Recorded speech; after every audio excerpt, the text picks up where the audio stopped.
موضوع الدرس في إثبات الرسالة وإثبات المعاد والرد على المكذبين المشركين المنكرين. سورة الأحقاف، تفسير ابن كثير.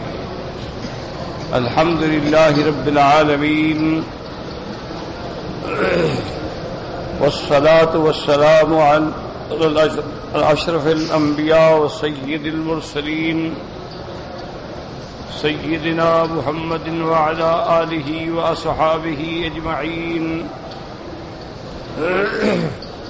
اللهم صل على سيدنا محمد وعلى آل سيدنا محمد كما صليت على إبراهيم وعلى آل إبراهيم في العالمين إنك حميد مجيد. أعوذ بالله من الشيطان الرجيم. بسم الله الرحمن الرحيم. قل أرأيتم إن كان من عند الله وكفرتم به وشهد شاهد من بني إسرائيل على مثله فآمن واستكبرتم إن الله لا يهدي القوم الظالمين.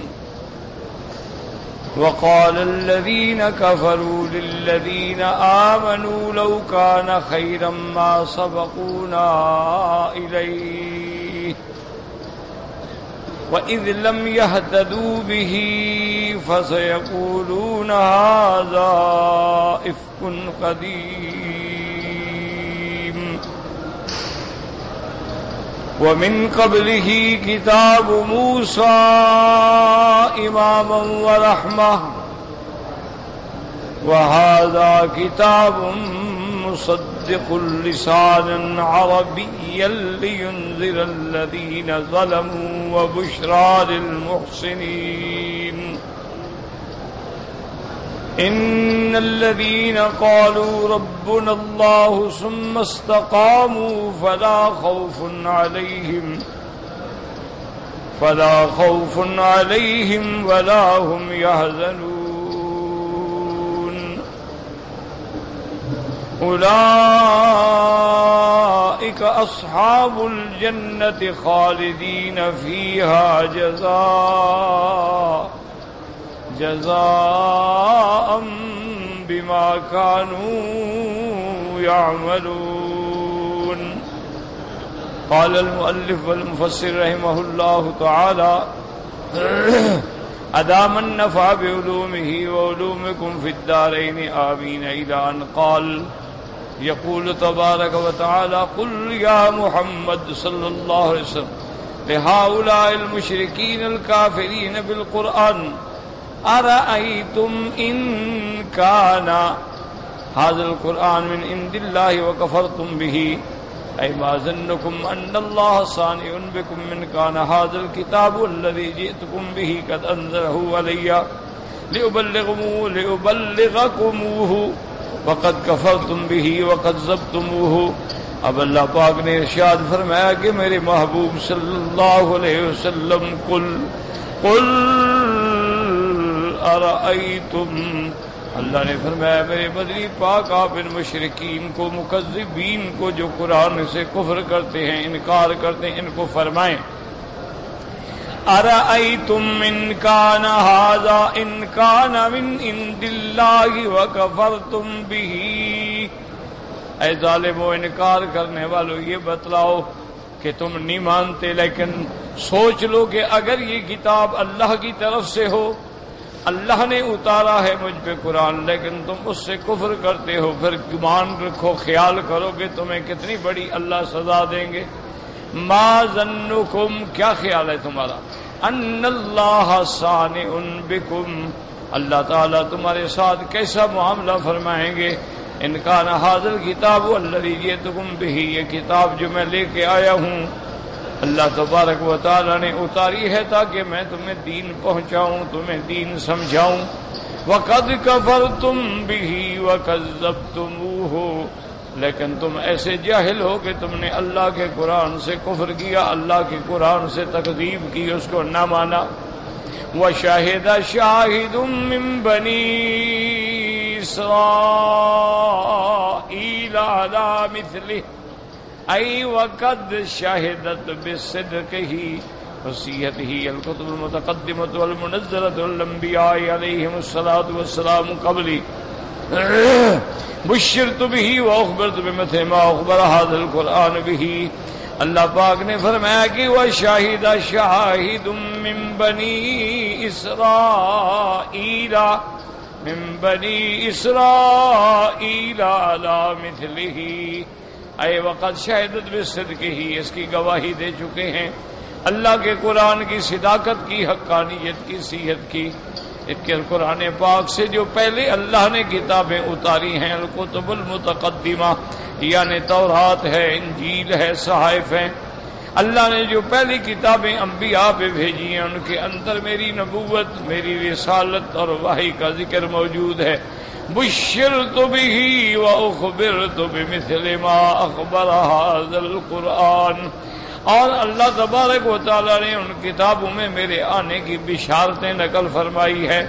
اللہ پاک نے سابقہ کتابوں میں ذکر فرمایا، ہر پیغمبر نے آنے اپنی امت کو بتلایا کہ ہمارے بعد ایک اللہ کے نبی آئیں گے.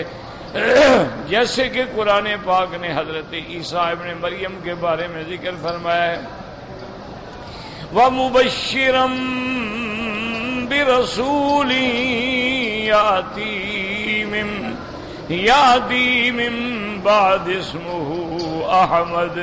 انہوں نے خوشخبری دی کہ اے میری امت، میرے آسمانوں پہ جانے کے بعد اللہ ایک پیغمبر بھیجیں گے جن کا نام حضرت محمد مصطفیٰ ہوگا صلی اللہ علیہ وعلا آلہ واصحابہ وسلم تسلیما کثیرا. تو تمام کتابوں میں حضور کی صفت جو ہے وہ موجود تھی. آپ کا مولد بھی لکھا تھا کہ مولدہ بمکہ ومہجرہ بیثرب یعنی المدینہ المنورہ، اور یہ بھی لکھا تھا کہ انہ یقبل الہدیۃ ولا یأکل من الصدقۃ، اور یہ بھی لکھا تھا کہ بین کتفیہ خاتم النبوۃ، اور یہ بھی لکھا تھا کہ بعد ما بین المنکبین، اور یہ بھی لکھا تھا شص الکفین وشص القدمین. تو یہ ساری صفتیں میرے مدنی پاک رحمت دو عالم صلی اللہ علیہ وسلم کی لکھی تھی کہ آپ مکہ میں پیدا ہوں گے، آپ مدینہ منورہ کی طرف ہجرت فرمائیں گے، اور یہ بھی لکھا تھا کہ آپ ہدیہ تو قبول فرمائیں گے لیکن صدقہ کبھی قبول نہیں فرمائیں گے. اور اسی طرح ان میں یہ بھی علامات لکھی تھی کہ آپ کے دو کندھوں کے درمیان میں بالکل غضروف کی ہڈی کے نیچے ایک علامت ہے جس کو علامت ختم النبوہ کہا جاتا ہے، یعنی وہ اس مہر کی علامت ہے جو حضور کے خاتم ہونے کی دلیل ہے. اور یہ بھی کتابوں میں لکھا تھا کہ حضور صلی اللہ علیہ وسلم کی صفات میں ہے کہ نہ آپ کا قد مبارک بہت لمبا تھا نہ بہت چھوٹا تھا، یعنی اعتدال تھا لیکن طول کی طرف مائل تھا. اور یہ بھی لکھا ہوا ہے کہ حضور پاک صلی اللہ علیہ وسلم کے ہاتھ اور آپ کی پاؤں کی انگلیاں مبارک جو ہیں بڑی مضبوط تھیں. اور یہ بھی لکھا تھا کہ حضور صلی اللہ علیہ وسلم جب چلتے ہیں ایسے معلوم ہوتا ہے کہ جیسے اوپر سے اتر رہے ہوں. تو یہ ساری صفتیں موجود ہیں، پھر بھی بدبختو تم انکار کر رہے ہو، یہ کوئی بات ہے؟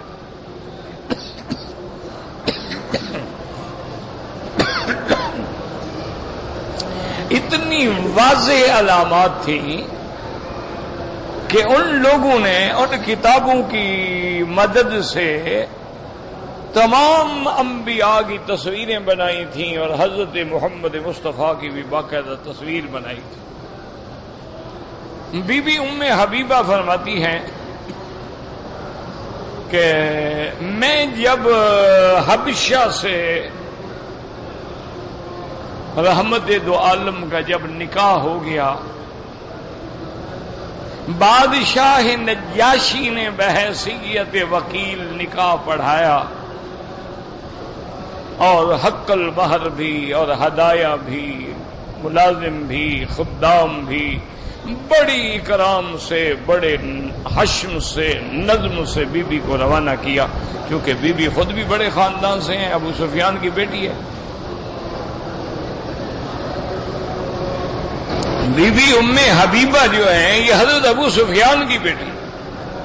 ابو سفیان ابن عبد المطلب وہ مکے کا سردار ہے۔ تو بی بی صاحبہ نے حضور کو آ کے سنایا تھا کہ یا رسول اللہ صلی اللہ علیہ وسلم کہ ہم راستے میں تھے، ایک جگہ پر نصرانیوں کا ایک گرجا عبادت خانہ تھا، ہمیں رات پڑ گئی، ہم نے وہیں قیام کیا۔ اس گرجے کے پادری نے معلومات کی ہے کہ یہ کون سا قافلہ ہے۔ انہوں نے بتلایا کہ یہ قافلہ وہ ہے جو نجاشی نے بھیجا ہے، رحمت دو عالم سیدنا محمد مصطفیٰ جو اللہ کے نبی ہیں، یہ ان کی بیوی ہے اور اس کا نکاح نجاشی نے کیا ہے اور یہ مدینہ جا رہے ہیں۔ جب اس نے حضور کا نام سنا تو بی بی فرماتی ہیں کہ وہ پادری ہمارے پاس آیا، وہ کہنے لگا کہ دیکھو اگر میں آپ لوگوں کو تصاویر دکھلا کے دکھلاؤں تو کیا تم پہچان لو گے حضرت محمد مصطفیٰ کو؟ تو بی بی ام حبیبہ نے کہا عجیب آدمی ہو، کیا کہہ رہے ہو؟ وہ عبداللہ کے بیٹے ہیں اور میں ابو سفیان کی بیٹی ہوں، ہماری تو قرابت داری ہے، ہم تو اقارب ہیں، ارحام ہیں، ہم نہیں پہچانیں گے تو کون پہچانے گا؟ بی بی صاحبہ فرماتی ہیں پھر ہمیں وہ اپنے عبادت خانے میں لے گیا، ایک کمرہ کھولا، ساری الماریاں لگی ہوئی تھیں بڑی خوبصورت، ایک ایک الماری کو کھولتا گیا، ہم نے کہا نہیں یہ نہیں ہے، یہ نہیں ہے، یہ نہیں ہے۔ آخر میں اس نے باقی ساری الماریاں بند کر دی اور آخر کی جو الماریاں تھیں اس کو جب کھولا تو میں نے کہا ھذا رسول اللہ، میں نے کہا پادری یہ محمد مصطفیٰ ہے۔ انہوں نے کہا بالکل تم نے ٹھیک پہچانا۔ اس نے پھر ساتھ کی الماری کھولی، دیکھ پتا پوچھا کہ اس کو اور ان کو بھی جانتے ہو؟ نے کہا ھذا ابو بکر و ھذا عمر۔ معنی یہ ہے کہ حضرت ابو بکر اور حضرت عمر کی بھی کتابوں میں ذکر موجود تھا، سرکار دو عالم کے خلفاء، آپ کے وزراء، آپ کے نظراء، آپ کے اصحاب کا بھی ذکر موجود تھا۔ بی بی فرماتی ہے یا رسول اللہ ہم تو حیران ہو گئے، بالکل آپ کی صورت۔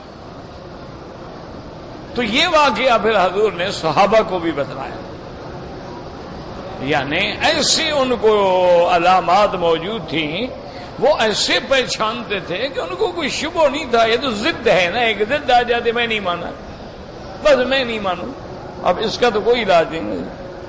اب ایک آدمی کو ضد آ جائے، اس ضد کا کوئی علاج ہے؟ اب ایک آدمی کہے مثلا یہ حدیث بخاری شریف ہے، وہ کہتے میں نہیں مانوں، اس کا کیا علاج ہے؟ نہ مانوں کا کیا علاج ہے؟ بھائی بخاری شریف میں حدیث ہے، متفق علیہ امام مسلم اور امام بخاری کی تصحیح، وہ کہتے ہیں میں نہیں مانتا، اس کا کیا علاج؟ آپ کیا کر سکتے ہیں؟ اسی طرح آج دیکھ لیں کہ دنیا کے اندر ہزاروں آدمی ایسے ہوں گے کہ جن نہیں ہم امام ابو حنیفہ کو نہیں مانتے، تو کیا کر لیں گے؟ اچھا اور امام صاحب کا کیا بگڑ جائے گا؟ کچھ بھی نہیں۔ ایک آدمی ہو جی نہیں ہم تو ائمہ اربعہ کو مانتے ہی نہیں، ہو جی یہ چار امام کیسے ہو گئے؟ دین تو ایک ہے۔ پھر لوگوں کے دماغ میں شبہات بھی ڈالتے ہیں، دیکھو جی اللہ ایک ہے، رسول ایک ہے، قرآن ایک ہے، یہ چار امام کیسے ہو گئے؟ بھئی جب اللہ ایک ہے، قرآن ایک ہے، رسول ایک ہے، تو 7 قراء کیسے ہو گئے؟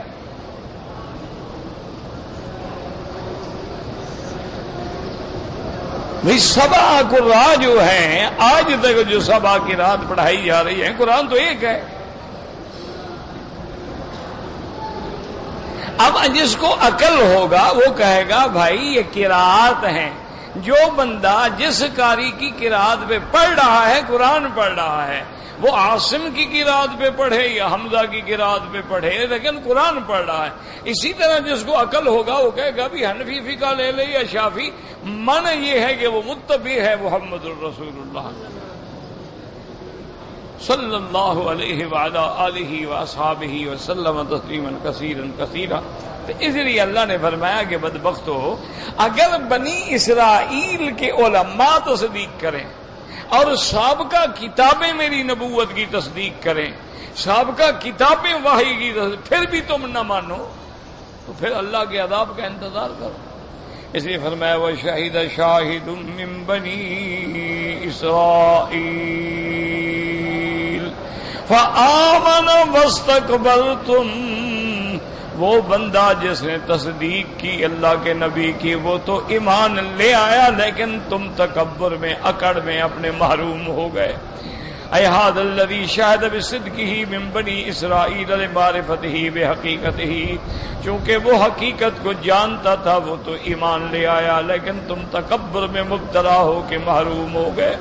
اسی طرح روایات میں آتا ہے کہ سیدنا امیر المؤمنین حضرت عمر بن الخطاب رضی اللہ تعالیٰ عنہ نے عبداللہ ابن سلام رضی اللہ تعالیٰ عنہ سے پوچھا کہ عبداللہ ابن سلام، اب تو آپ مومن ہیں، صحابی ہیں، لیکن ایمان لانے سے پہلے ہمیں بتائیں کیا آپ کو یہ یقین تھا کہ یہ وہی اللہ کا نبی حضرت محمد مصطفیٰ ہے جن کا ذکر تورات میں اور انجیل میں موجود ہے؟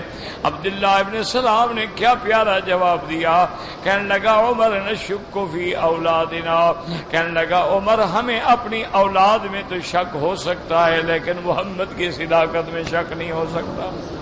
صلی اللہ، سبحان اللہ، کیا جواب دیا؟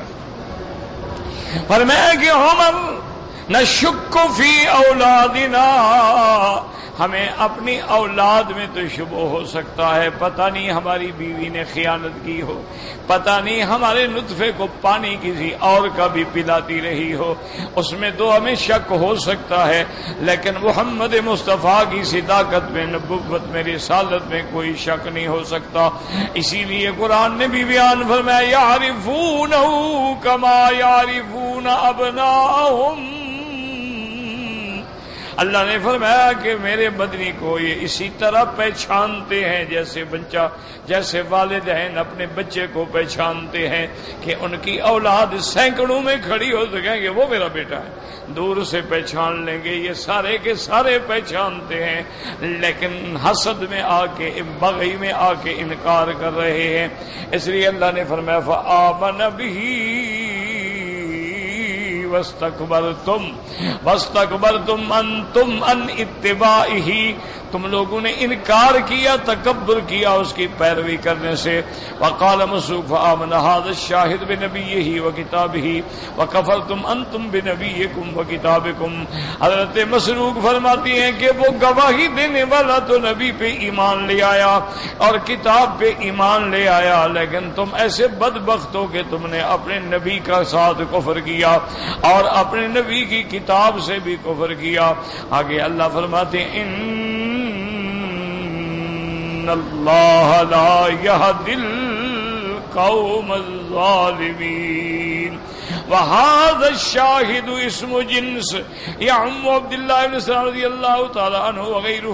اب مفسر فرماتا ہے کہ قرآن میں لفظ ہے وشاہد شاہد، شاہد اسم جنس مراد ہے۔ اب گواہی دینے والوں میں عبداللہ ابن سلام بھی شامل ہے اور بھی لوگ شامل ہیں جن کو اہل کتاب میں سے ایمان نصیب ہوا ہے۔ فرماتے ہیں ان ھذہ الآیۃ مکیۃ نزلت قبل اسلام عبداللہ ابن سلام رضی اللہ تعالیٰ عنہ، اور مفسر فرماتے ہیں چونکہ یہ آیت مکیہ ہے اور عبداللہ ابن سلام کے اسلام لانے سے بھی پہلے یہ نازل ہوئی ہے، اور عبداللہ ابن سلام جو ہیں وہ مدینہ منورہ میں اسلام لائے ہیں۔ اور بعض علماء نے فرمایا کہ کبھی آیات مکیہ ہوتی ہیں لیکن اس میں گویا ایک پیشین گوئی ہوتی ہے کہ آنے والے دنوں میں بنی اسرائیل کے کچھ لوگ جو ہیں وہ اسلام لے آئیں گے اور ایمان لے آئیں گے. اور بعض علماء نے فرمایا کہ آیت مکی ہے، لیکن جب حضرت عبداللہ ابن السلام اسلام لائے تو جبریل علیہ السلام نے دوبارہ اس آیت مبارک کو آگے تلاوت کیا. وَشَهِدَ شَاهِدٌ مِّن بَنِي إِسْرَائِيلَ عَلَى مِثْلِهِ فَآمَنَ وَاسْتَكْبَرْتُمْ إِنَّ اللَّهَ لَا يَهْدِي الْقَوْمَ الظَّالِمِينَ.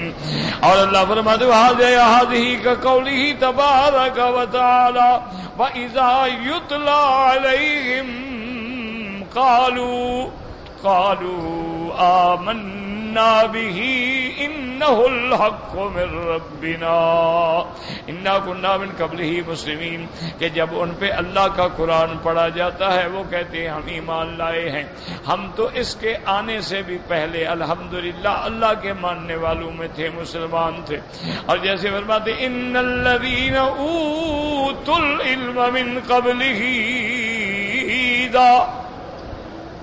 اذا يتلى عليهم يخرون للأذقان سجدا ويقولون سبحان ربنا إن كان وعد ربنا لمفعولا. جیسے اللہ نے فرمایا کہ جو علم والے ہیں، جن کو اللہ نے کتاب کا علم دیا ہے، تورات کا علم دیا ہے، انجیل کا علم دیا ہے، اذا یتلا علیہم، جب اللہ کے قرآن کی آیات پڑھی جاتی ہیں تو وہ سجدے میں گر جاتے ہیں اور اعتراف کرتے ہیں سبحان ربنا، پاک ہے تیری ذات، ان کان وعد ربنا لمفعولا، اللہ کا وعدہ ہر حال میں پورا ہوگا، ہر حال میں سچا ہوگا. قال مسروق الشعبی سے عبداللہ بن السلام حاضر آیا عبداللہ بن حاتم مکیہ و اسلام عبداللہ بن السلام رضی اللہ کان بالمدینہ. حضرت مسروق اور شعبی کہتے ہیں کہ یہ آیت مکی ہے، اس آیت کا عبداللہ ابن السلام کے اسلام سے تعلق نہیں ہے، کیونکہ عبداللہ ابن السلام اسلام مدینہ منورہ میں لائے ہیں. رواہ عنہما بن جریر نبی حاتم وقتار بجی وقال مالک بن نذر بن سعد النبی قال ما سمعت سلطان يقول لأحد يمشي على وجه الأرض إنه من أهل الجنة إلا لعبداللہ ابن سلام رضی اللہ عنہ.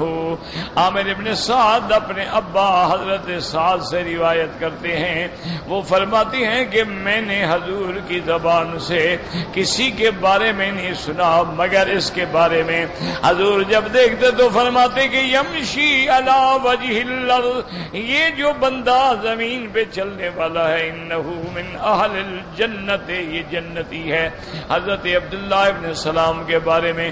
لیکن یاد رکھو یہ اس صحابی کا اپنا علم ہے کہ ان کے علاوہ میں نے نہیں سنا، ورنہ عشرہ مبشرہ بھی اہل جنت ہیں جن کو اللہ کے پیغمبر نے خبر دی ہے کہ تم اہل جنت میں سے ہو.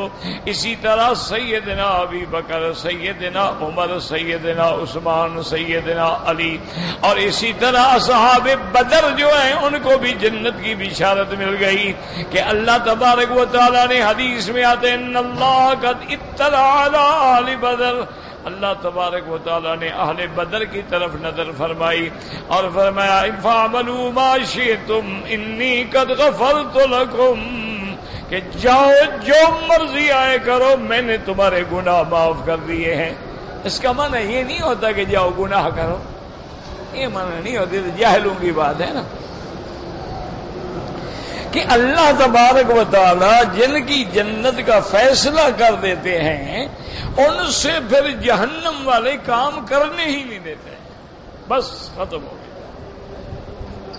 وہ اللہ کی امان میں آ گئے، اللہ کی حفظ میں آ گئے. اور اگر ان سے کبھی کوئی گناہ سرزد بھی ہوا تو فوراً اللہ نے توفیق توبہ کی دے، یعنی ان کی موت جب آئے گی تو پاک صاف ہوں گے، چونکہ اللہ کی خبر کبھی غلط نہیں ہو. اسی طرح حضور پاک نے رحمت دو عالم نے جب آپ ایک باغ میں بیٹھے تھے، حضرت ابو بکر نے اجازت مانگی، صحابی نے آ کے عرض کیا کہ ابو بکر علی الباب، حضرت ابو بکر دروازے پہ ہیں، اجازت مانگتے ہیں۔ آپ نے فرمایا فاذن لہ وبشرہ بالجنت، اجازت دے دو، دروازہ کھولو اور اس کو مبارک بھی دے دو گے جنتی۔ اسی طرح حضرت عمر آئے، ان کو بھی حضور نے بشارت دی۔ اسی طرح حضرت عثمان جب آئے تو آپ نے فرمایا عثمان کو جنت کی بشارت تو دے دو، لیکن الا بلون تصیبہ، لیکن میرا عثمان جو ہے ایک بہت بڑے امتحان سے گزرے گا۔ اور اسی لیے حضور نے فرمایا تھا کہ عثمان، یہ لوگ جو ہیں تمہاری قمیض اتارنے کی کوشش کریں گے جو اللہ تمہیں پہنائیں گے، لیکن تم نہ اتارنا۔ تو منع یہ تھا کہ خلافت سے تمہیں معزول کرنے کی کوشش کریں گے، لیکن تم اپنے مقام پہ جمے رہنا۔ اسی پہ وہ شہید ہوئے۔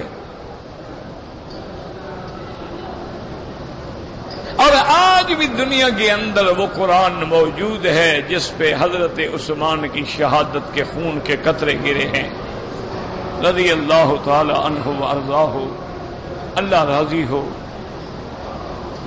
اسی طرح حضور پاک نے حضرت حسین کے بارے میں بھی، ابھی تو آپ بچے تھے، اس وقت حضور ایک دفعہ جب نیند سے بیدار ہوئے تو آپ کا چہرہ مبارک سرخ تھا، اور بی بی ام سلیم ہیں، آپ نے فرمایا کہ اللہ نے مجھے خواب میں وہ جگہ بھی دکھلائی ہے جہاں میرا حسین شہید ہوگا۔ آپ نے فرمایا وہ جگہ جو ہے سرخ ریت ہے اور ایک دریا کے کنارے پہ ہے، اور مجھے اللہ نے دکھلایا ہے کہ حضرت حسین وہیں شہید ہوں گے۔ تو آپ کی شہادت کی خبر مل گئی۔ تو یہ معنی یہ نہیں ہے کہ صرف ان کو ملی ہے، اور بڑے صحابہ ہیں جن کو حضور نے شہادت کی خوشخبری دی۔ اور ایک بات یہ بھی یاد رکھا کریں کہ جب حضور کسی کو جنتی فرماتے ہیں تو معنی یہ ہے کہ اللہ کے خبر دینے سے آگے پیغمبر خبر دیتا ہے، ورنہ کل کیا ہوگا اللہ عالم۔ لیکن جب اللہ خبر دیتے ہیں تو پیغمبر اسی خبر کو آگے پہنچاتے ہیں۔ اس لیے صحابی کہتے ہیں کہ یہ وہ بندہ ہے کہ اس کے بارے میں حضور فرماتے تھے کہ زمین پہ جنتی بندہ چلنے والا ہے۔ وفیہ نظر وشاہد شاہد من بنی اسرائیل علی مثلہ، رواہ البخاری ومسلم والنسائی من حدیث مالک بہ، وقد قال ابن عباس رضی اللہ عنہما ومجاہد والضحاک وقتادہ واکرمہ یوسف بن عبد اللہ بن سلام وحلا بن یساف والسدی والثوری ومالک بن انس بن زید انہم کلہم قالوا انہ عبد اللہ بن سلام۔ یہ سارے کے سارے حضرات کہتے ہیں وشاہد شاہد، ایسے شاہد سے مراد عبداللہ ابن سلام ہے۔ وقولہ تبارک و تعالی وقال الذین کفروا للذین آمنوا لو کان خیرا ما سبقونا الیہ، اے قالوا ان المؤمنین بالقرآن لو کان القرآن خیر ما سبقنا هؤلاء الیہ، بلال وعمار وصہیب وخوابا رضی اللہ عنہم واشباہہم واضرابہم من المستضعفین والعبید والاماء، وما ذلك الا لانہم عند انفسهم یعتقدون انہم عند اللہ وجاہۃ ولہ بہم عنایۃ، وقد غلطوا فی ذلک غلطا فاحشا واخطئوا خطأ بینا۔ اب یہ کافر جو ہیں مومنین کو کہتے تھے کہ اگر قرآن میں خیر ہوتی، بھلائی ہوتی تو سب سے پہلے ہم ایمان لے آتے، یہ نہ ہوتا کہ حضرت بلال، حضرت عمار، حضرت صہیب، حضرت خباب جیسے غریب جو ہیں، مسکین جو ہیں، عبد غلام جو ہیں، وہ تو ایمان لے آئے۔ یعنی کیا وہ ہم سے جلدی آگے بڑھ گئے؟ اگر خیر ہوتی ہم ان سے پہلے ایمان لے آتے۔ وما ذاک الا لانهم من انفسهم یعتقدون، وہ اپنے دماغوں میں یہ خیال رکھتے تھے کہ ہمارا اللہ کے ہاں ایک مرتبہ ہے، ہم جو ہیں ہم اس ہیں، ہم اللہ کے کعبے کے مجاور ہیں۔ اب مفسر فرماتا ہے وقد غلطوا فی ذلک غلطا فاحشا، ان نے بڑی فحش غلطی کی اور بڑی واضح خطا کی ہے کہ وہ اللہ کے ہاں مقبول ہیں، وہ تو مردود ہیں۔ شرک کرنے والا، کفر کرنے والا کبھی اللہ کے ہاں مقبول نہیں ہوتا۔ ایسے فرماتے ہیں وَكَذَلِكَ فَتَّنَّا بَعْضَهُمْ بِبَعْضٍ لِيَقُولُوا أَهَٰؤُلَاءِ مَنَّ اللَّهُ عَلَيْهِم مِّن بَيْنِنَا، اسی طرح ہم آزمائش کرتے ہیں کہ غریب لوگ ایمان لے آئے، غریب لوگ جو تھے وہ اسلام لے آئے، اور بڑے آدمی جو تھے کفر پہ رہے، اور حیران ہو کے لوگوں کو کہتے یار اللہ نے ان کو چن لیا، انہی سے بھلا کرنا تھا، یار اللہ نے انہی کو جنت دینی تھی، مذاق بناتے۔ اور اس کے بعد فرماتے ہیں وَيَتَعَجَّبُونَ كَيْفَ يَهْتَدَىٰ هَٰؤُلَاءِ دُونَا وَلِهَٰذَا قَالُوا لَوْ كَانَ خَيْرًا مَّا سَبَقُونَا إِلَيْهِ وَأَمَّا أَهْلُ السُّنَّةِ وَالْجَمَاعَةِ يَكُونُ فِي كُلِّ فِعْلٍ وَقَوْلٍ لَّمْ يَثْبُتْ عَنِ الصَّحَابَةِ رضي الله عنهم هو بدعة لأنه لو كان خيرا لسبقونا إليه لأنهم لم يتركوا خصلا من خصال الخير إلا وقد بادروا إليها۔ اب مفسر رحمت اللہ علیہ فرماتے ہیں کہ اس آیت سے علماء نے استدلال کیا ہے کہ اہل سنت والجماعت نے کہ کوئی فعل، کوئی قول اگر صحابہ سے ثابت نہیں ہے تو مانا بدعت ہے، یا کتاب اللہ میں ہوگا، یا سنت رسول اللہ میں ہوگا، یا اقوال صحابہ، اعمال صحابہ، افعال صحابہ میں ہوگا۔ اگر وہاں نہیں ہے تو پھر وہ بدعت ہے، اور ہر بدعت جو ہے وہ گمراہی ہے، کیونکہ اس کا اصل نہ کتاب میں ہے، نہ سنت میں ہے، نہ اجماع میں ہے، نہ قیاس میں ہے۔ اس لیے وہ کہتی ہیں کہ یاد رکھو لو کان خیرا لسبقونا الیہ، اگر یہ بدعات جیسے آج تم ہم میلاد مناتے ہیں، اگر یہ میلاد منانا خیر ہوتی تو سب سے پہلے صحابہ پہنچتے، سب سے پہلے صحابہ عمل کرتے۔ اگر یہ عرس کرنا خیر ہوتی تو سب سے پہلے صحابہ کرتے۔ اگر اذان سے پہلے صلاۃ و سلام پڑھنا سنت ہوتی تو سب سے پہلے حضرت بلال پڑھتے، کیونکہ کوئی ایسی خیر نہیں جس کو صحابہ نے چھوڑ رکھا ہو۔ وقد بادروا الیہا، جو بھی خیر ہوتی تھی تو صحابہ فوراً کرتے تھے عمل۔ وقولہ تعالی وَإِذْ يَهْتَدُوا بِهِ وَيَكُونَ هَذَا إِفْكٌ قَدِيمٌ وَإِذْ لَمْ يَهْتَدُوا بِهِ ضمیر قرآن کی طرف ہے، فَسَيَقُولُونَ هَذَا إِفْكٌ قَدِيمٌ اے کذب قدیم اے معصوم الناس الاکذبین فینتقصون القرآن واہلہ، وہ کہتے یہ تو پرانا جھوٹ ہے، لوگوں سے نقل ہوتا آیا ہے۔ ایسے باتیں کر کے وہ قرآن کی شان گھٹانا چاہتے تھے، قرآن والوں کی شان گھٹانا چاہتے تھے۔ وَهَذَا هُوَ الْكِبْرُ الَّذِي قَالَ رسول اللہ صلی اللہ علیہ وسلم بَطْرُ الْحَقِّ وَغَمْطُ النَّاسِ، اور یہی تکبر ہے کہ لوگوں کو حقارت کرنا اور حق کو چھپا لینا، یہی جو ہے یہی اسی کو تکبر کہتے ہیں۔ ثم قال تبارک و تعالی، اس کے بعد پھر اللہ پاک نے ذکر فرمایا ہے وَمِن قَبْلِهِ کتاب موسیٰ اماما ورحمہ، اور ظالم و قرآن سے پہلے اللہ پاک نے حضرت موسیٰ کو کتاب دی ہے جو اقتدا کرنے والی، جو ہدایت دینے والی، جو رحمت ہے۔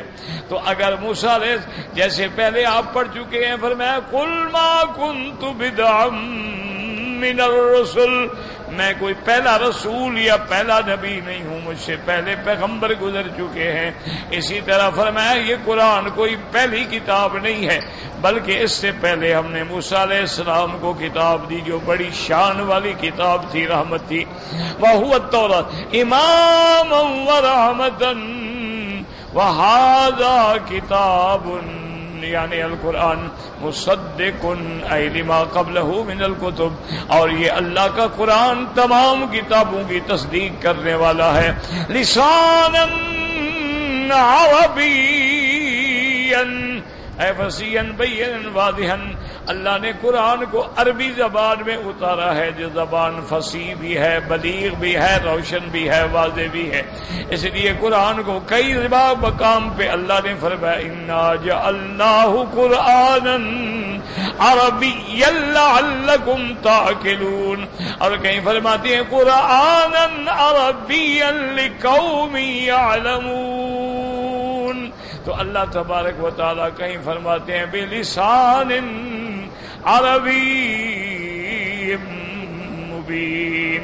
ہم نے قرآن عربی میں اتارا ہے، اور عربی بھی ایسی لغت ہے، لغت قریش پہ کھلی ہوئی، واضح ہے، جلی ہے. کیوں اتارا؟ لِيُنذِرَ الَّذِينَ ظَلَمُوا، تاکہ محمد مصطفیٰ کفر کرنے والوں کو، شرک کرنے والوں کو اللہ کے عذاب سے ڈرائیں. اور فرمایا لِيُنذِرَ الَّذِينَ ظَلَمُوا وَبُشْرَى لِلْمُحْسِنِينَ، اور جو ایمان والے ہیں، اچھے اعمال کرنے والے ہیں، ان کو جنت کی بشارت دیں. کیا معنی؟ مشتمل علی النذار للکافرین والبشارت للمؤمنین، کہ اللہ کے قرآن کے اندر نذارت بھی ہے، بشارت بھی ہے، وعد بھی ہے، وعید بھی ہے. اللہ کے قرآن کے اندر احکام بھی ہے، اوامر بھی ہیں، نواہی بھی ہیں، فرائض بھی ہیں، شرائع بھی ہیں. ایمان والوں کے لیے خوشخبریاں ہیں اور کافروں کے لیے ڈراوا ہے. جیسی اللہ پاک فرماتے ہیں وَقَوْلُهُ تَبَارَكَ وَتَعَالَى إِنَّ الَّذِينَ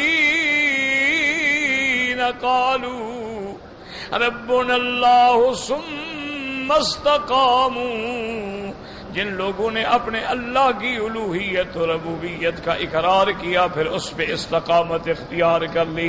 اب مفسر فرماتے ہیں اس آیت کی تفسیر تم پہلے سورۃ حامیم السجدہ میں پڑھ چکے ہو. اب وہاں اللہ فرماتے اور فرمایا ان الذین قالوا ربنا اللہ ثم استقاموا تتنزل علیہم الملائکہ الا تخافوا ولا تحزنوا وابشروا بالجنة التي كنتم توعدون نحن اولیاؤکم فی الحیاة الدنیا وفی الآخرہ فلکم فیہا ما تشتہی انفسکم ولکم فیہا ما تدعون. اور یہاں فرماتے ہیں ان الذین قالوا ربنا اللہ ثم استقاموا فلا خوف علیہم. یاد رکھیں خوف کا معنی ہوتا ہے مستقبل میں کسی چیز کا خوف ہو، اور حزن کا معنی ہوتا ہے جو بندہ پیچھے چھوڑ آتا ہے اس کا غم ہوتا ہے کہ پتہ نہیں میری اولاد کا کیا بنا، میرے خاندان کا کیا بنا. اور ڈر ہوتا ہے مستقبل میں پتہ نہیں میرے ساتھ آگے کیا ہوتا ہے. اللہ نے فرمایا جو ایمان والے ہیں، توحید والے ہیں، توحید پہ جمنے والے ہیں، ان کو نہ مستقبل کا خوف ہوگا نہ ماضی کا غم ہوگا، وہ اللہ تعالیٰ کی رحمتوں کے ساتھ ہوں گے. فلا خوف علیہم فیما یستقبلون ولا هم یحزنون علی ما خلفوا اولئک اصحاب الجنۃ خالدین فیہا. یہ مومن موحد جو ہیں یہ جنت والے ہیں، ہمیشہ جنت میں رہیں گے. جزاء بما کانوا یعملون، اللہ ان کو ان کے اعمال کا بدلہ دیں گے. الاعمال سبب لنیل الرحمت لهم وسبوغها علیہم، اعمال جو ہیں یہ اللہ کی رحمت کے حاصل کرنے کا سبب ہے، اعمال جو ہیں اللہ کی رحمت کے ملنے کا سبب ہے. اللہ نے فرمایا یہ جنتی ہیں اور ہمیشہ جنت میں رہیں گے. اللہم ارزقنا الجنت بغیر حساب، اللہم ارزقنا الفردوس الاعلی برحمتک ومنک وجودک واحسانک یا اکرم الاکرمین.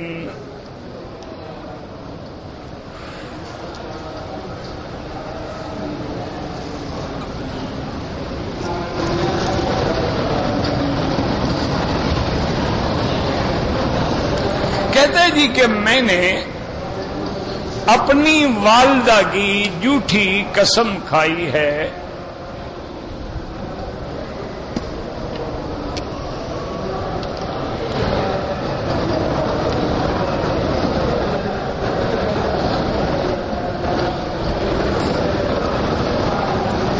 میرے دوست دوست اچھی طرح بات سمجھیں کہ پہلی بات تو یہ ہے کہ اللہ کے سوا کسی کی قسم کھانا جو ہے وہ کفر ہے.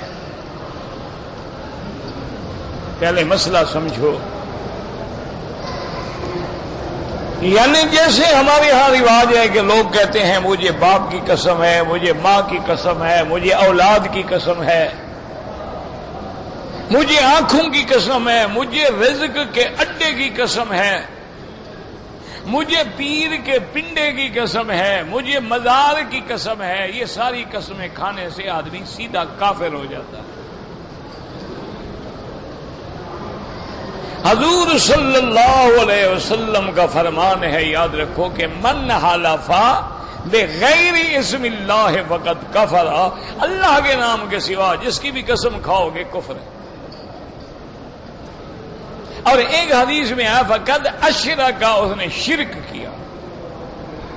وجہ کیا ہے؟ بات یاد رکھو کہ جب آدمی قسم کھاتا ہے نا مثلا پیر کی، تو اس کے دل میں خیال ہوتا ہے کہ یار میں نے جھوٹی قسم کھائی نا تو پیر پھر مجھے برباد کر دے گا. اسی لیے جاہل بھی کہتے ہیں، وہ کہتے ہیں اللہ کی تو جتنی قسمیں کھاؤ کھا لو نا، مرضی ہے، وہ تو غفور رحیم ہے نا. پیر کا خیال کرنا ہے، ان کی کہانی ایسی لگتی ہے کہ پھر بندہ تباہ ہو جاتا ہے.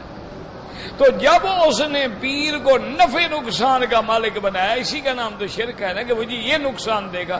نفع نقصان دینے والا تو اللہ ہے، اس لیے وہ کافر ہو. تو جب قسم کھانی ہو پہلے تو کوشش کریں کہ قسم نہ کھائیں. زیادہ قسمیں کھانے والے اکثر وہی لوگ ہوتے ہیں جو جھوٹے ہوتے ہیں،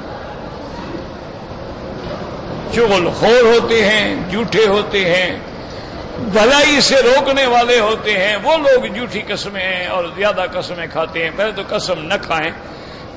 اگر کبھی مجبوراً قسم کھانی پڑے تو پھر اللہ کے نام کی قسم کہ مجھے اللہ کی قسم ہے. جیسے کہ میرے مدنی پاک نے کئی مقام پہ فرمایا والذی نفس محمد بیدہ، مجھے اس ذات کی قسم ہے جس کے قبضہ قدرت میں محمد مصطفیٰ کی جان ہے، یعنی اللہ کی قسم. اسی لیے کتابوں میں 3 حرف آتے ہیں قسم کے لیے، اعلی قسم ہے واللہ باللہ تاللہ. تو واو بھی قسمیہ ہوتی ہے، با بھی قسمیہ ہوتی ہے، اور تا بھی قسمیہ ہوتی ہے. تو ایک بات یاد رکھیں کہ جب اللہ کے سوا دوسری قسم کھانا ہی کفر ہے. تم نے ماں کی قسم کھائی تو اس کا کچھ نہیں ہوتا ہے، لیکن توبہ کرو گے تم نے قسم کھا کے کفر کیا. توبہ کرو، استغفار کرو، اور اگر ایسے کلمات نکل جائیں تو علاج یہ ہوتا ہے کہ آدمی پھر اللہ کے کلمہ توحید کو دہرائے، لا الہ الا اللہ محمد الرسول اللہ. اسی طرح استغفر اللہ، اور آئندہ عزم کریں کہ میں ایسی قسم نہیں کھاؤں گا. باقی نہ کوئی کفارہ ہے، اور نہ ماں کی قسم کھانے سے تمہارا کچھ بگڑتا ہے اور نہ اس کا کچھ بگڑتا ہے. اب دیکھو نا دنیا میں کتنی باتیں ہیں جو تم ماں کی مانتے ہو، وہ زندہ تمہارا کچھ نہیں کر سکی تو قسم کیا کر لے گی اس کا. کتنی اولاد ہے جو ماں کی نافرمان ہے تو ماں کیا کر دیں گی بیچاری، وہ تو تمہارے لیے دعا کریں گی اور کچھ نہیں کر سکتی ہے. بہرحال اس قسم کا کوئی کفارہ نہیں.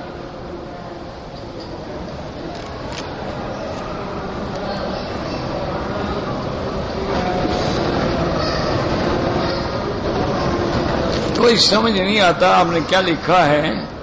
ہم نے 9 ذی الحج کو احرام مینا سے باندھا اور عرفات چلے گئے. بالکل ٹھیک ہے، آپ 9 کو بھی احرام باندھ سکتے ہیں، 8 کو بھی باندھ سکتے ہیں، پہلے بھی باندھ سکتے ہیں.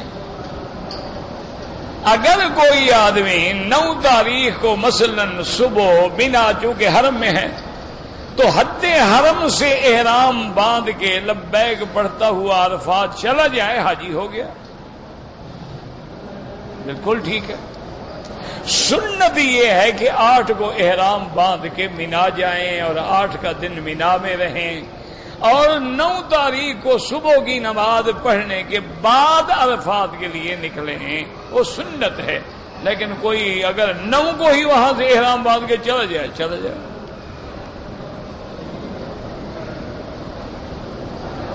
غروب آفتاب کے بعد آپ عرفات سے نکلے. اگر غروب آفتاب سے پہلے کوئی نکلے گا دم پڑ جائے گا. غروب آفتاب کے بعد عرفات سے نکلنے کے بعد راستے میں نماز نہیں پڑھنی ہے. مزدلفہ میں آگے جمع بین الصلاتین ہے، مغرب اور عشاء، یہ دونوں نمازیں وہاں پڑھنی. آپ نے وہیں پڑھی، ٹھیک ہے.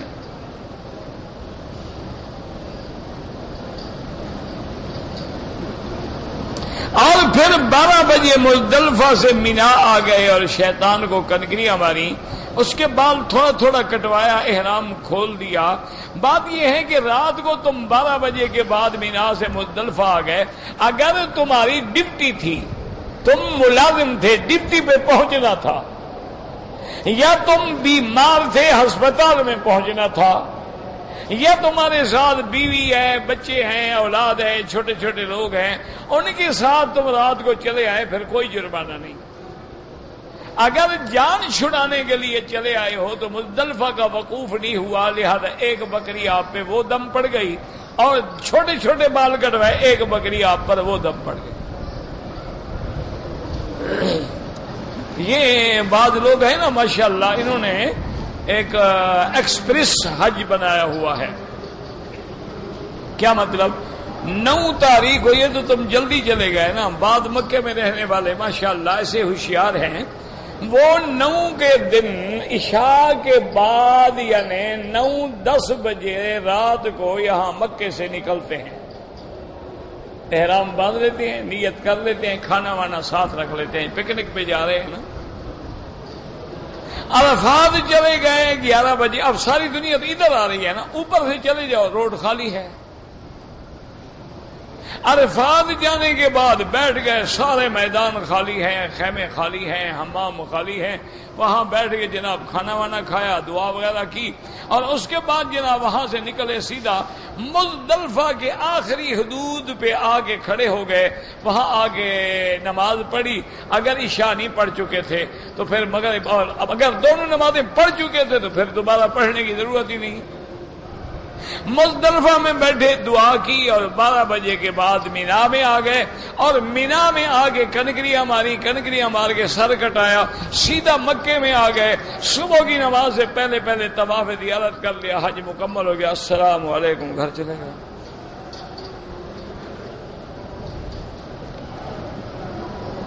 ایک دن یعنی پورا صرف یہ سمجھیں کہ 24 گھنٹے نہیں، 12 گھنٹے بھی نہیں لگے نا. رات کو 10 بجے نکلے ہیں اور صبح تو 7 بجے سے وہ طواف زیارت کر کے فارغ ہی ہو چکے ہیں. ان کے تو 14 گھنٹے بھی نہیں بنتے. حج بھی ہو گیا، عرفات بھی کیا، مزدلفہ بھی کیا، طواف زیارت بھی کیا، کنکریاں بھی ماری. وہ کہتے ہیں کون سا کام ہے جو ہم نے چھوڑ دیا ہے؟ اچھا باقی کنکریاں ہیں، اور 2 دن بعد والی وہ جا کے وہ کیا کرتے ہیں کہ 10 والی تو مار آئے تھے نا، اب رہ گئی ان کے دن میں 11-12 کو رش ہوتا ہے، وہ 13 کو چلے جاتے ہیں. 2 دن کی قضا بھی مار دیتے ہیں، 11 کی بھی مار دی، 12 کی بھی مار دی، 13 کی بھی مار دی.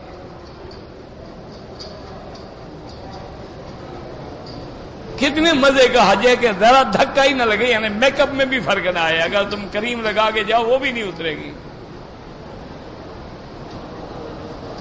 میرا بھائی یاد رکھو، اگر اللہ حج پڑھنے کی توفیق دے تو حضور کی سنت کے مطابق پڑھو. یہ تو میرا بھی ایمان ہے کہ حج ہو جائے گا. عرفات میں احرام باندھ کے نیت کر کے جس بندے نے قدم رکھا ہے، حج ہو گیا. لیکن پھر حضور سرکار دو عالم کو تکلیف کرنے کی کیا ضرورت تھی کہ آپ 8 کو مزدلفہ مینا پہنچے، 5 نمازیں مینا میں پڑھیں، پھر 9 کو وہاں سے چلے، پھر عرفات میں تشریف لے گئے، پھر وادی نمرہ میں رہے، بعد میں غسل کر کے ظہر کو زوال کے بعد وادی ارنا میں داخل ہوئے، پھر آپ نے ظہر عصر کی نماز پڑھی، پھر آپ نے خطبہ دیا، اور مغرب تک حضور دعائیں مانگتے رہے، اور سورج غروب ہونے کے بعد چلے، پھر ساری رات مزدلفہ میں گزاری، صبح کی نماز مزدلفہ میں پڑھی، نماز پڑھ کے روانہ ہوئے، ذی الحجہ آ کے مینا کے اندر جمرۃ العقبہ پہ کنکریاں ماری، پھر آپ نے جا کے قربانی فرمائی، پھر آپ نے اپنے سر پہ اسرا مبارک پھروایا، پھر احرام کھولا اور طواف زیارت کے لیے آئے۔ تو اگر حج کرنا ہے اسی طرح کرو جس طرح حضرت محمد مصطفیٰ نے کیا صلی اللہ علیہ وسلم۔ باقی ہوتے ہیں بہانے، او جی جگہ نہیں ہے، تکلیف ہے، فلاں۔ میرا بھائی کوئی تکلیف نہیں، نیت نیک ہو نا، کوئی تکلیف نہیں۔ اور اگر نیت ہی خراب ہو تو پھر بہانہ بسیار، پھر بڑے بہانے ہیں۔ ورنہ آپ کیا ہے، ایک چھتری لے لیں، ایک اچھا خاصا مصلی جو ہے وہ کندھے پہ رکھ لیں، وہی تمہارا بسترا ہے، وہی مصلی ہے، وہی بیٹھنے کی جگہ ہے، بچھا کے نماز پڑھ لی، بچھا کے سو گئے، بچھا کے بیٹھ گئے۔ دھوپ ہے تو چھتری ٹانگ کسی جگہ کنارے لگ کے بیٹھ گئے، مسجد میں بیٹھ گئے۔ اچھا جب لوگ نماز پڑھ کے نکلے آرام سے مسجد میں جگہ مل جاتی ہے، بیٹھ کے آرام سے حج کریں، کوئی تکلیف نہیں۔ تم نے ٹک لگوانے ہیں کیا؟ تمہارے بال جو ہیں وہ رحمت دو جہاں کے بالوں سے زیادہ قیمتی ہیں؟ صحابی کہتے ہیں واللہ ما رأیتو، کہتے ہیں خدا کی قسم ہے جو میرے مدنی کا چہرہ اور زلفیں تھی میں نے دیکھا ہی نہیں کائنات میں۔ اور کبھی کبھی حضور کے بال مبارک جو تھے من کے بین آپ کے کندھوں تک آتے تھے، لیکن اس طرح پھروایا حضور۔ تم ٹک لگوا رہے ہو، تم عورت ہو کہ ایک فیشن میں فرق نہ آئے، جان چھڑا رہے ہو، دو بال ادھر سے کاٹ لو جی، دو ادھر سے کاٹ لو جی، دو ادھر، کیا ہے مذاق بنایا ہوا ہے عمرے کو؟ اللہ کا قرآن کیا کہتا ہے؟ ٹک لگاؤ، محلقین رؤوسکم ومقصرین لا تخافون۔ سب سے پہلے اللہ نے ذکر کیا اس طرح پھرانے والے، اس طرح ایسے پھراؤ گے، ایک ادھر ٹک لگا دو، ایک ادھر ٹک لگا دو، ایک ادھر ٹک، یہ معنی ہے اس طرح پھروانے کا؟ تمہیں نہ خدا کے قرآن میں، وہ تو امام شافعی رحمت اللہ علیہ کا ایک قول ہے، وہ بھی یہ نہیں فرماتے ہیں خدا کے لیے فقہ پڑھو اور فقہ سمجھو، وہ بھی نہیں فرماتے ہیں کہ ٹک لگاؤ، وہ تو ایک مسئلہ بیان فرما رہے ہیں کہ اگر کسی بندے نے 2-3 بال کٹوا لیے کیا اس پہ دم پڑے گا؟ وہ کہتے ہیں دم نہیں پڑے گا، کہ قصر کا لفظ تو اطلاق تو ہو گیا کہ اس نے قصر کرایا ہے، وہ تو ایک مسئلہ بیان کرے، یہ تھوڑا کہنے گے ایسا کرو۔ کوئی مائی کا لال، آج کل تو ماشاءاللہ نئے نئے مولوی بنے ہیں نا، ان کا مطالعہ بہت بڑا ہے، ہم تو بوڑھے شوڑے ہو گئے، ہمیں تو اب کچھ آتا جاتا بھی نہیں ہے۔ یہ نوجوان جو ہے نا ماشاءاللہ مولوی، ان کو کہو کسی مائی کے لال کو جرت کر کے مجھے دکھائے کہ امام شافعی نے جب حج کیا ہے تو 2 بال ٹک لگوائے تھے۔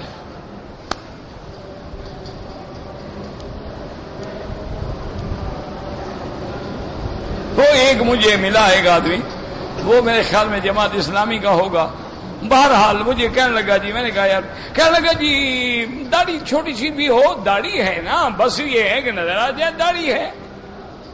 میں نے کہا یار تم تو جماعت اسلامی کے آدمی ہو، چلو نبی کی نہیں مانتے تو مودودی صاحب کی تو مان لو، ان کی داڑھی کتنا تھی؟ نظر آتی تھی یا پوری داڑھی تھی؟ جی ان کی تو پوری تھی۔ میں نے کہا انہی کی مان لو۔ چلو اگر تم حضور صلی اللہ علیہ وسلم کی سنت کی تعویل کر رہے ہو تو جو تمہارا قائد ہے، جو تمہارا لیڈر ہے، جو تمہاری جماعت کی قیادت کا، ان کی داڑھی مبارک پوری ہے تو کم سے کم ان کی اقتدا کر لو۔ اس کو مسئلے کی سمجھ نہیں تھی، تمہیں سمجھا گیا کہ تھوڑی سی ہو۔ وہ تو بیچاروں نے کہا تھا کہ میاں نہ رکھنے سے تو بہتر ہے نا، داڑھی والے نظر تو آؤ، یہ مانا تھوڑا تھا کہ انہوں نے فتویٰ دیا کہ چھوٹی رکھو۔ وہ تو ایک بات کر رہے تھے کہ چلو بھائی آدمی کچھ تو رکھ لو میاں، کم از کم عورتوں سے نکل کے مردوں کی صف میں تو آ جاؤ نا، چلو کم از کم تمہاری داڑھی دور سے نظر تو آئے، لوگ یہ تو سمجھیں داڑھی والا ہے، یہ تھوڑا ہی انہوں نے فتویٰ دیا کہ داڑھی اتنی ہوتی ہے۔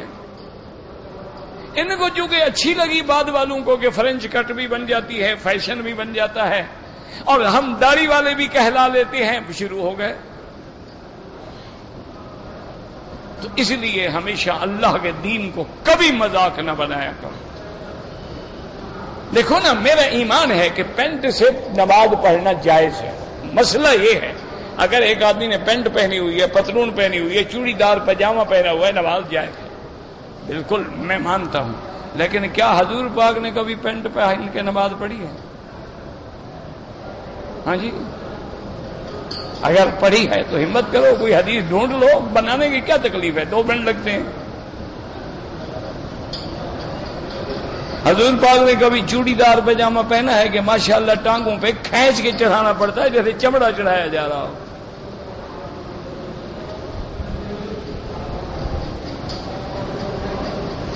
حضور پاک نے ایسا کپڑا جو سجدے میں پورے بدن کو ننگا کر کے پیش کرتا ہو، کیا اس میں بھی نماز ہو جاتی ہے؟ کہ ہر عضو الگ الگ نظر آ رہا ہے بندے کا. سکن ٹائٹ جین پہنی ہوئی ہے جناب نے. اللہ کے بندو، یا تو خدا کے لیے اللہ نے توفیق دی ہے، نمازیں پڑھتے ہو، خدا کے گھر میں آتے ہو، مشکل کیا ہے؟ ایک لنگی رکھ لو، باندھ لی اوپر، بس اسی پینٹ کے اوپر باندھ لو. دیکھا نہیں آپ ملائیشیا کے لوگ آتے ہیں، برونائی کے آتے ہیں، انڈونیشیا کے آتے ہیں، ماشاءاللہ ان کے پاس دوسری لنگیاں ہوتی ہیں، فوراً اوپر باندھ لیتے تاکہ سطر بھی قائم رہے، نماز تو ہماری صحیح معنی میں ہو جائے.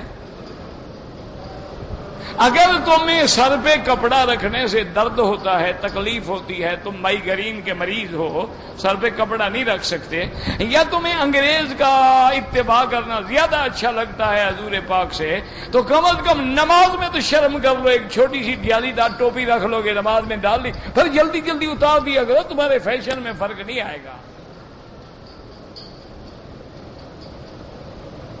یا پھر مائی کا لال کوئی ثابت کرے کہ محمد مصطفیٰ نے سر ننگا نماز پڑھی ہے، کلمہ نبی کا پڑھتے ہو گیا تو جی ہو جاتی ہے. ہاں جی، ہو تو سب کچھ جاتی ہے.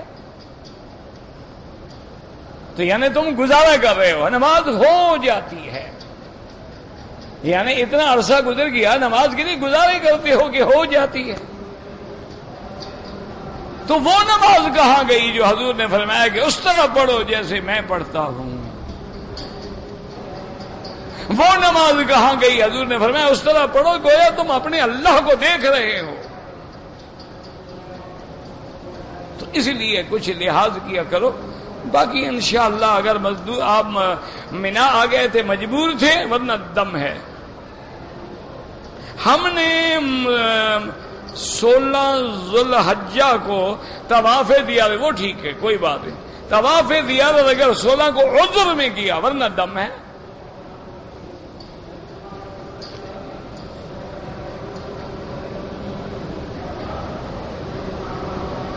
میں نے عمرے کی نیت سے احرام باندھا تھا، لیکن میرا کزن نہیں آیا. کزن کا آنا بھی عمرے میں شامل ہے،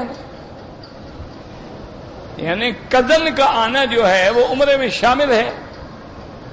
اگر کزن نہ آئے تو آدمی عمرہ نہ کرے، کزن نہ آئے تو نماز بھی نہ پڑھے. پھر احرام میں نے کھول دیا، اب عمرہ بھی کرو اور ایک دم بھی دو. یہ بچوں کا کھیل نہیں، احرام باندھ لو جب چاہو کھول دو.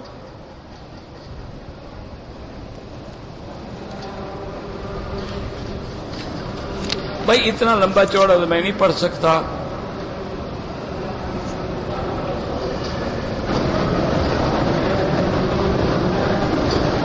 بہرحال میں ان چیزوں کو نہیں جانتا، آپ کسی اللہ والے سے رجوع کریں.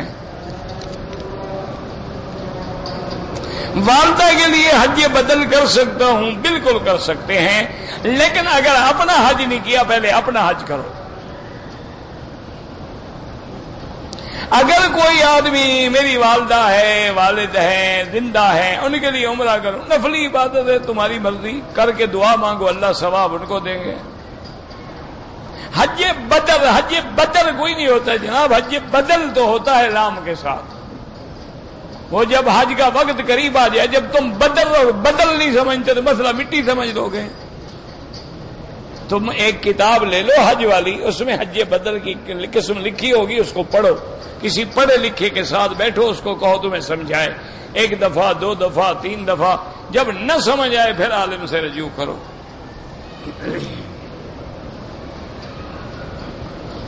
میں نے مغرب کا وضو کیا ہے، پیشاب کے قطرے آئے اور عشاء کا، ہاں اگر قطرے نہیں رکتے ہیں تو جو وضو آپ نے مغرب کے لیے کیا ہے وہ عشاء کے وقت آنے تک کافی ہے. جب عشاء کا وقت داخل ہوگا تو پھر نیا وضو کرنا ہو.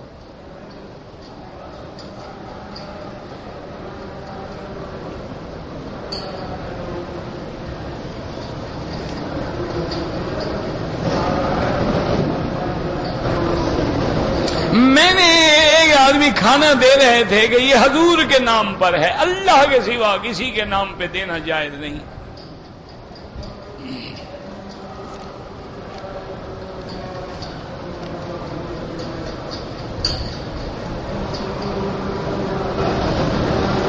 اگر آپ جیزان سے آئے ہیں اور عمرہ آپ نے ان مہینوں میں کر لیا ہے، آپ کا حج تمتع ہوگا. عمرہ نہیں کیا ہے، حج افراد ہوگا.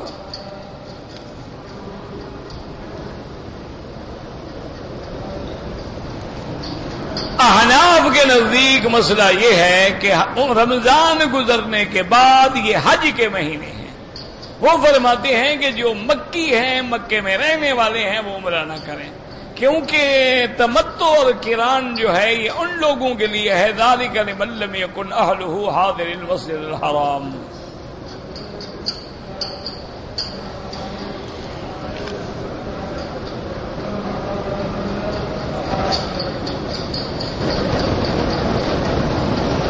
میں نے حج افراد کیا تھا، کچھ لوگ پاکستان سے حج پہ آئے تھے، ان کی قربانی کا جانور میں نے ذبح کیا، کوئی بات نہیں، کچھ نہیں، تو جائز ہے. تم ذبح کرو، خود ذبح کرو، وہ خود ذبح کریں، ان کا کوئی وکیل بن کے ذبح کرے، بالکل جائز ہے، کوئی منع نہیں.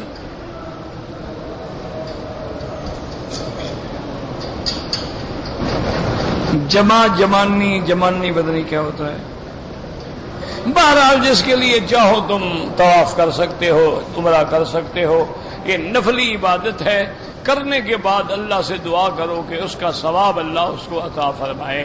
ربنا تقبل منا انك انت السميع العليم وتب علينا انك انت التواب الرحيم. اللهم اجعل لنا